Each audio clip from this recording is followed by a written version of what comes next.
All everyone, namaste. Welcome back to my video. यताबाट हाम्रो आसँग चाहिँ कपाल कपाल चाहिँ हो क्या तपाईँको कपाल चाहिँ हो के जङ्गली जङ्गली भएर देखिए र आमा के हो यो फर्सी यहाँ फर्सी खेलाउँदै चाहिँ के हो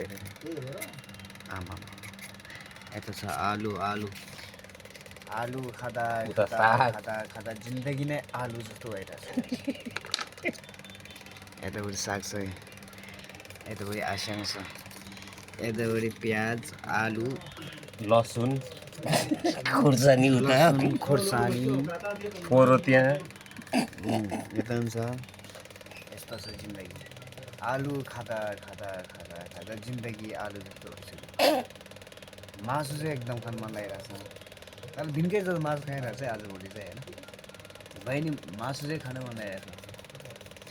अब भोलि पर्सि भोलि के बार हो आज सोमबार भोलि मङ्गलबार भोलि चाहिँ मासु लिएर आउनु है भोलि म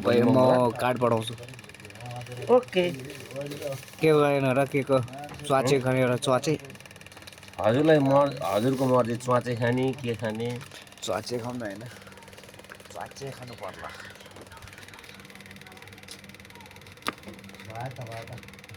ओहो मासु चाहिँ काट्न पर्छ त है ओहो धुनु पर्दैन यो धुनु पर्दैन अहिले यो आलु पनि धुनुपर्छ सही भयो ट्याटु हेर्नु यहाँ ट्याटु ए रहेछ हेर्नु ट्याटु नै ट्याटु छ टी सर्ट चाहिँ कि हामी दुईजना same to same T shirt लिएर आएको नि बर्थडे छैन रहेछ बर्थडे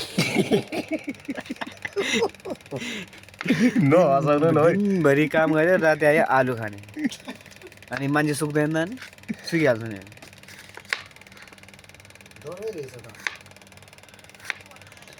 आम्मा कपाल चाहिँ हो कि जङ्गली हो न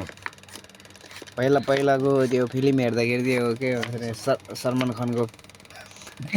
त्यस्तै हुन्थ्यो क्या कपाल त्यस्तै लागिरहेछ मलाई ल ल ल गोरु जस्तो ल भागम भागम तपाईँले गोरुले जस्तो ल भन्छ त मलाई त सागलाई अलगै यो अलगै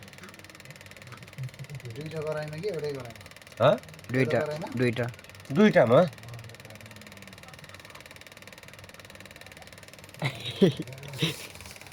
यो चाहिँ उतै हुने यो त उतै पातापुची गर्दै नि भइहाल्छ ओहो ओहो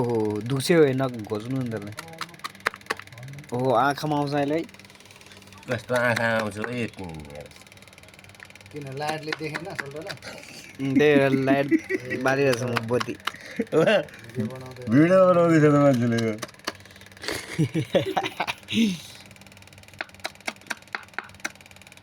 किन पड्किन्छ के यति नगो पनि हो भने त फेरि त्यति गऱ्यो भने आम्मा त्यो भिडियोमा त तपाईँ अलिक मोटाएको जस्तो देख्छ त है भिडियोमा त अलिक मोटाएको जस्तो देख्छ त तपाईँ त कस्तो मोटाउँछ र भाइ गाला पुक्का पुक्का देख्छ त अनि तपाईँ पेट्रोलले नै मोटाएको हो क्या हो तपाईँले यार मोटा छु र छैन होला मोटा झन् हिरो देख्छ मान्छे त है झन् बुढो हुनुपर्ने झन् भर्खरको देख्छ है एकदम बुढो भन्छ यार भर्खरको केटालाई बुढो भनिदिन्छ है मान्छेले झन् हुनुपर्ने भनेको